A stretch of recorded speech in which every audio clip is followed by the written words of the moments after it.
Today I'm speaking with Hattie Coates from Weston Green, Tim Smale from Saval, Andrew Hart from Hampshire, and Julie Hayhoe from Edenhurst School about how they engage children in their introductions in order to get feedback on their learning and make sure that that means that they're challenged at the right level throughout the rest of their lesson and into future lessons.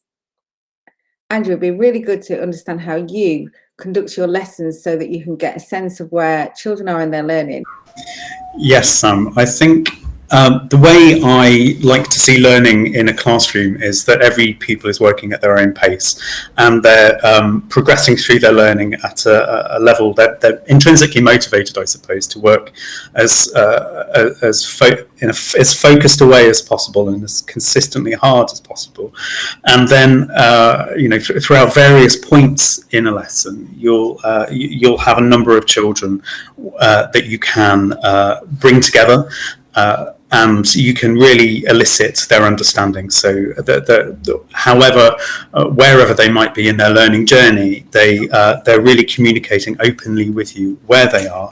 And then that's an opportunity for us as educators to step in and make sure that any misconceptions are being challenged and that next steps are being put in place. Thanks, Andrew. That's really insightful. Julie, how about you?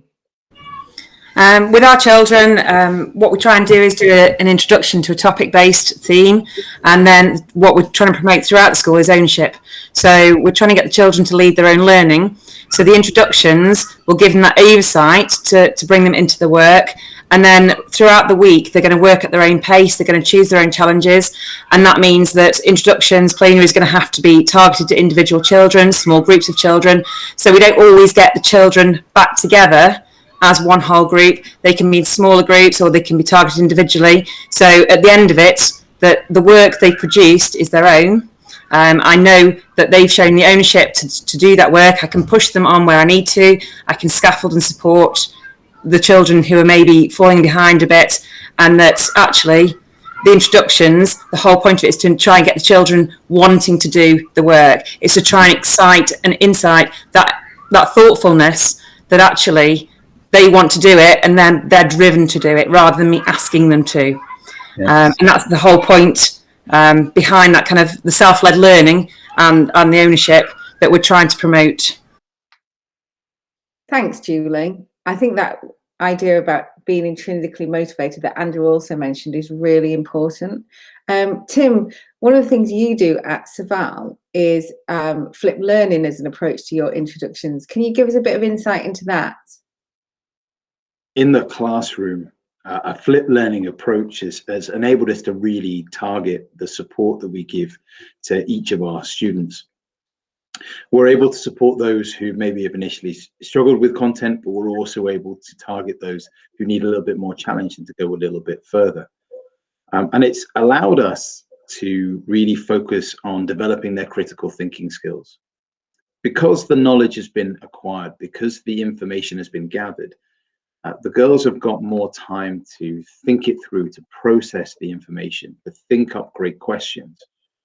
So we're able to really focus on how we start our lessons by asking each other great questions, by engaging in dialogue, in challenging what they're thinking about a particular aspect, whether it be in history or English or maths. We're able to carry out opinion polls where the girls are able to rank their different ideas and the ideas of their peers within the classroom. Thanks, Tim. It's really exciting to hear about flipped learning and how it's transforming learning for the girls. Hattie, do you want to talk about how you do your introductions at Weston Green to engage and include all children? We use a range of different strategies. So we really think a lot about the active learning. So the children really being involved and engaged. Often we'll start with an open-ended question at the start to give them some time to think about it. Occasionally we'll let them go off and then think in little small groups. We also use learning buddies and we use a mixture of abilities with the children. Sometimes they'll be in partners, sometimes they'll be in small groups to go and have the discussion. And then by doing that, that encourages children to all take part and to share their views. We often also will ask them to share someone else's opinion. So if they're not confident with talking about what they think, they'll at least then be listening to other children and sharing theirs. And it's also a way that we found to really make sure they're engaging and properly listening to each other. Really appreciate your time today, and thanks to all of you for your insights into how you engage children at different ages with their learning, and to ensure that you're actually getting the feedback to give them the most personalised learning experience and optimising that challenge. I think it'll be really useful for other teachers to listen to. So thanks very much.